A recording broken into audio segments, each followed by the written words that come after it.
Today you're going to add the layers of chalk that you'll need to show the color in your landscape.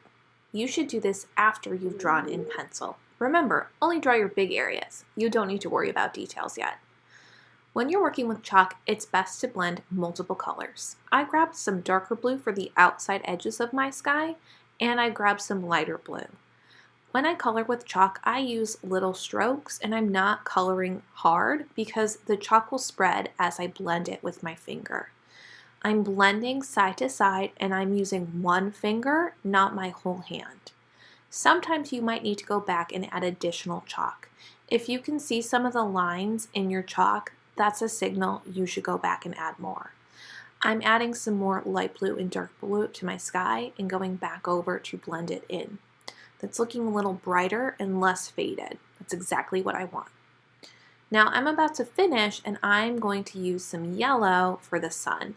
I'm going to put the yellow down, but then I'm going to try to clean off as much of the blue as I can from my finger, or I might want to switch to using my other hand.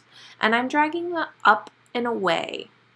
This is a technique you can try. It's like the technique you did in Stretch and Explore, but if you wanted to show light, this is a great way for you to use the line your chalk is traveling in to help create the type of mood or setting in your art that you're looking for.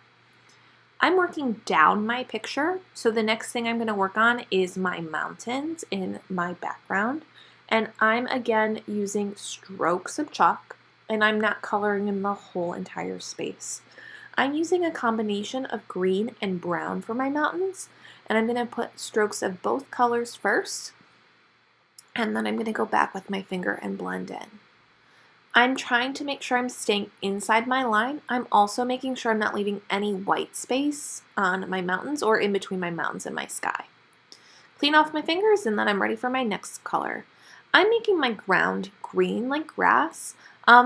You might choose to use different kinds of green or add yellow to your green, or maybe you're working with browns, but again, try to make sure you're using more than one color as you're blending. I'm using a side-to-side blending motion right now. When I get to my water, I'm going to try to make my water look like it's flowing. So my strokes are not horizontal, they're moving down like the water would flow. Using line to create direction is something that is a very powerful tool. And when I blend with my finger, I'm following those lines going from the top mountain down, flowing towards the bottom. By using my finger to stroke the chalk in that flowing motion, it really helps me show the texture of that water a little bit more clearly. I'm going to add a little bit of white to the back by my horizon line, and that's going to make it look like I've got some kind of like steam flowing down and puffing out where that waterfall is happening, and I'm adding a little bit of white chalk onto the water itself to give it some more texture. Then the last thing I need to do is work on my rocks, which are in my foreground. I want these to kind of look like they have a flat top, so I'm going to use a lighter color on the top. I'm going to use darker colors on the side. So the top of my rock I want to be a tan, and then I'm using, again, line direction. I'm going up and down on the side instead of side to side to create the illusion of that rock, and I'm blending in my colors.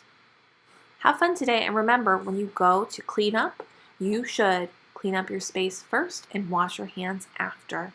When you're done, it goes in your folder.